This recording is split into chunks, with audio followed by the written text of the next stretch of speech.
জানুয়ারির পর মার্চ, হেমন্ত সোরেনের পর অরবিন্দ কেজরিওয়াল, আবারও গ্রেফতার বিরোধী শিবিরের মুখ্যমন্ত্রী। এর প্রতিবাদে এক সুরে সরব বিরোধী নেতারা। তাদের প্রশ্ন, এভাবে কি সরকার ফেলে দিতে চাইছে বিজেপি? এই তথ্য অবশ্য মানতে নারাজ পদ্ম শিবির। 6 দিনের ইডি হেফাজতে Kejriwal.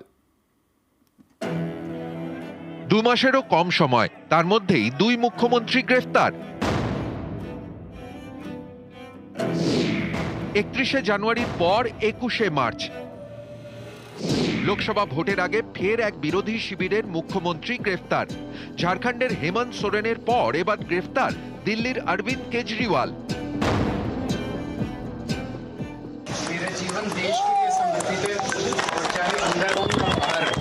Expect anything. Please expect anything, which is why we are fighting so hard to tell people that democracy is at risk. The BJP has hollowed out democracy. Aurobindo কেজরিওয়ালকে গ্রেফতারের প্রতিবাদে বৃহস্পতিবার থেকে পথে নেমেছেন আম আদমি পার্টির কর্মী সমর্থকরা।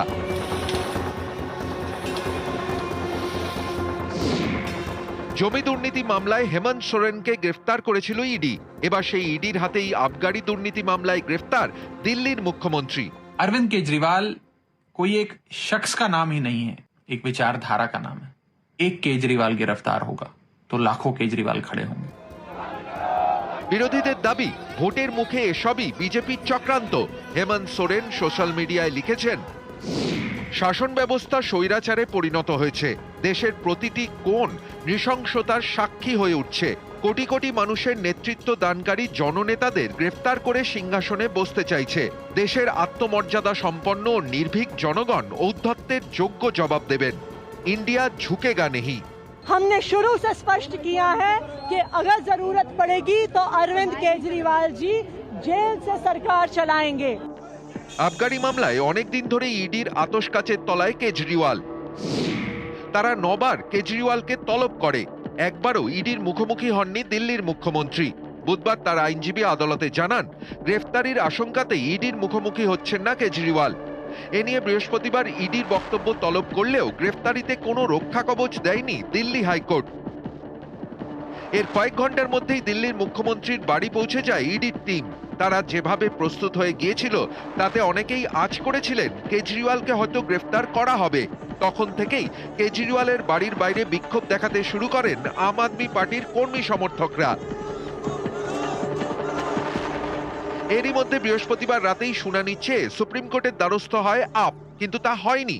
এরপরই বৃহস্পতিবার রাত 9টা নাগাদ অরবিন্দ কেজরিওয়ালকে গ্রেফতার করে ইডি।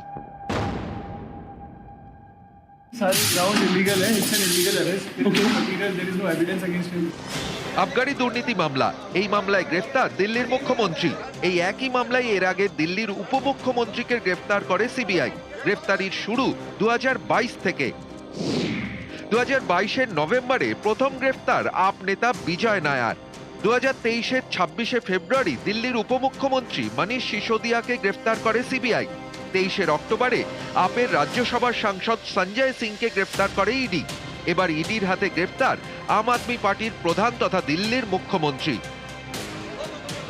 এর প্রতিবাদে এক সুরে সরব হয়েছে বিজেপি বিরোধীরা। তারা বলছে, অতীতে অপারেশন লোটাসের মধ্যে দিয়ে একাধিক বিরোধী সরকার ভেঙে দিয়েছে বিজেপি। এবার কি বেছে বেছে বিরোধী শিবিরের মুখ্যমন্ত্রীদের টার্গেট করা হচ্ছে, যাতে এভাবে সরকার ফেলে দেওয়া যায়? These sort of arbitrary arrests and sort of actions against only opposition parties.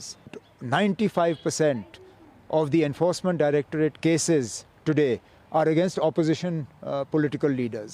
Arvind Kejriwal ji, मुख्यमंत्री पद की शपथ लेते वक्त आपने कहा था संविधान की रक्षा करूंगा। 9 समन गए, कानून का पालन करने के लिए उनके पास कोई समय नहीं था। न्यूज़ 18 बांग्ला।